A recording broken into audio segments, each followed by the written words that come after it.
Hello MOOC participants, I'm Sophia. Welcome to our Week 4 webinar.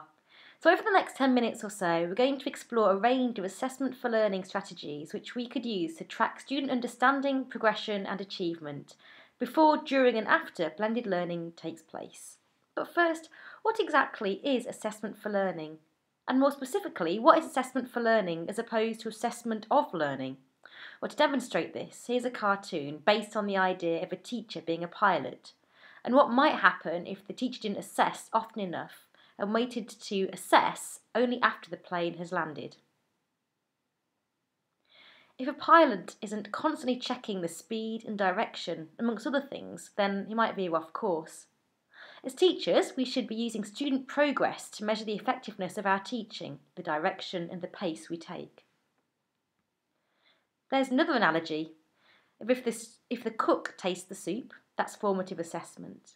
But if the customer tastes the soup, that's summative. So if you're anything like me when I'm cooking, you'll taste what you're making and as you go along, add spices as needed. Teachers should assess whether or not their instructional practices are effective, and that's by checking student progress before the soup is served. I think it's important when we use this analogy to ensure that students are also part of the assessment process, or tasting the soup in this instance. Educational expert Dylan William outlines 5 strategies for effective formative assessment and feedback.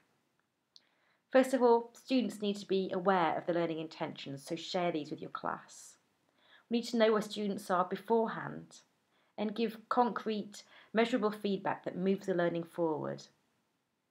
To involve students as co-learners and to make sure that students have ownership over their learning. So in line with these strategies, I'd like to introduce another analogy, that of Angry Birds. The design of this game has many educational applications, especially in the areas of assessment for learning.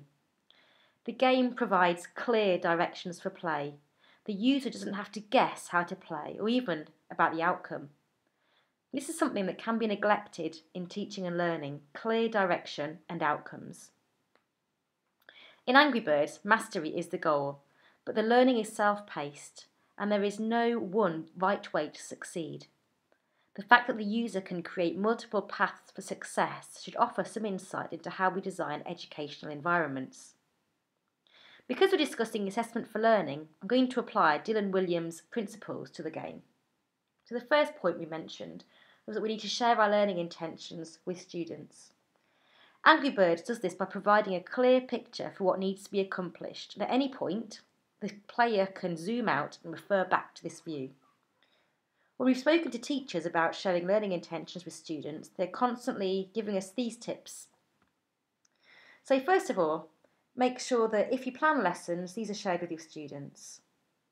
Ensure learning objectives are visible and explicit, and that assessment criteria can be used to communicate clear expectations to students. But what does this mean?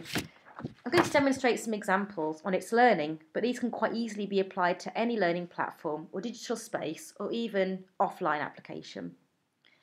So first off, when I was teaching, I often placed the learning objectives on my board.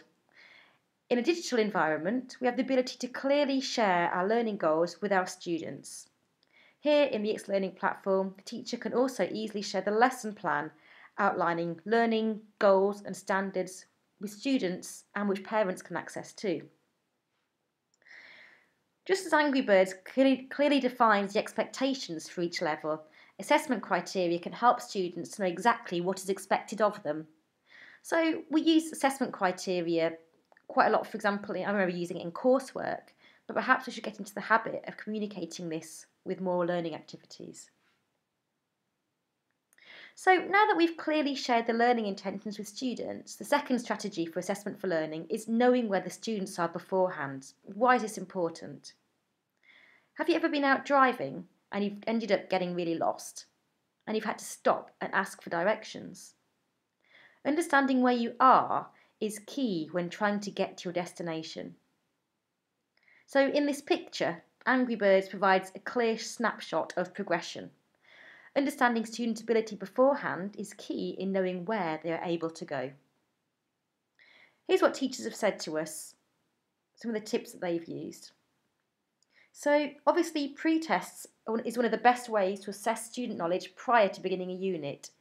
The results may change your lesson considerably or prompt you to create groups for different student needs. Also, teachers have used discussion boards and surveys or polls. But how can these be used? So this is an example of a survey tool, and surveys are good for finding out what students know in advance of a lesson. So in this instance, this is obviously a survey being prepared online in a learning environment, but you can quite easily prepare a survey paper-based.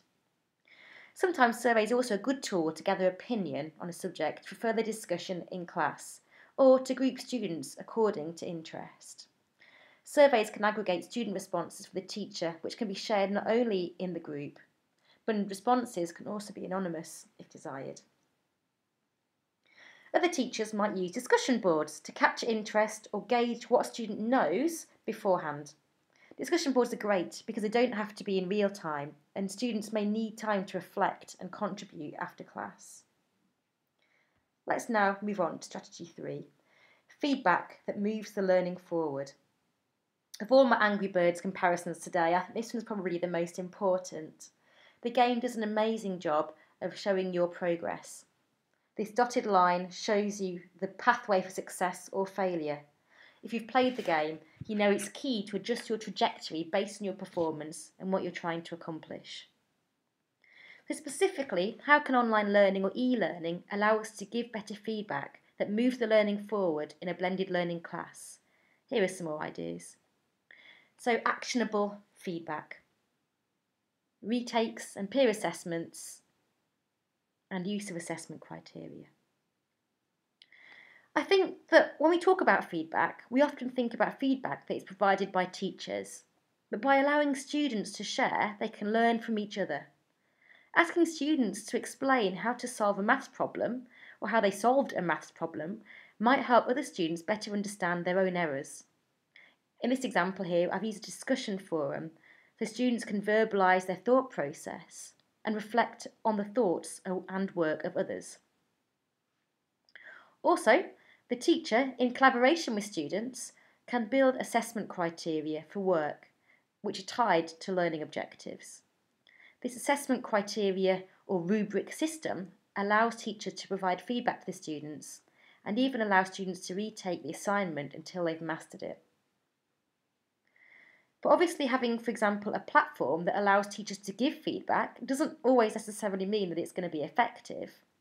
I'm not going to read these out to you, but here are the 7 key strategies of effective feedback according to Grant Williams. We've now come to the 4th strategy, and that's students as co-learners.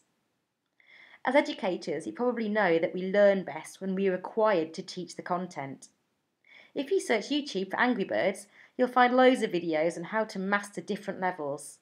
This is an example of users learning from each other. So while we know it's important to allow students to learn from and to teach one another, how exactly can this be done in a blended classroom?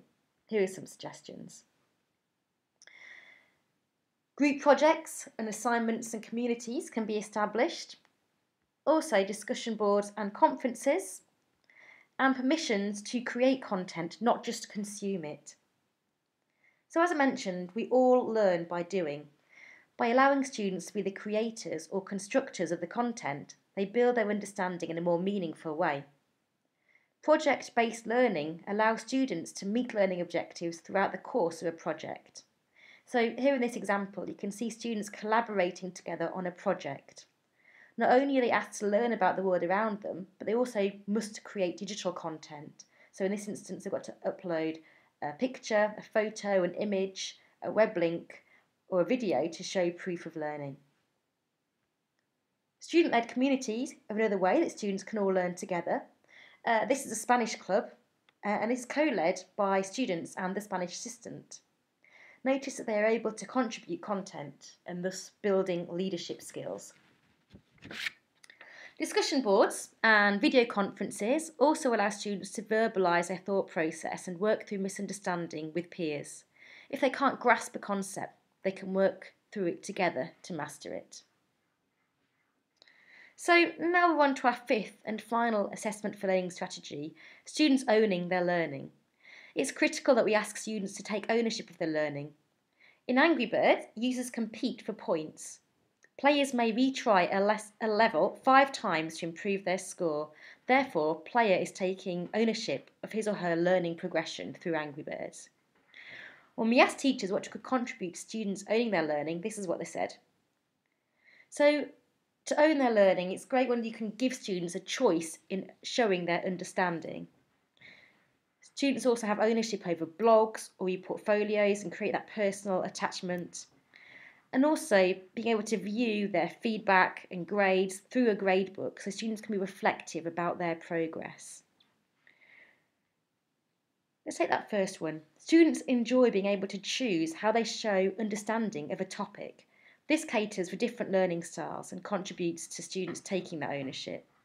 In this example, one student may prefer to use a tool like Prezi to show understanding. Another may choose to blog.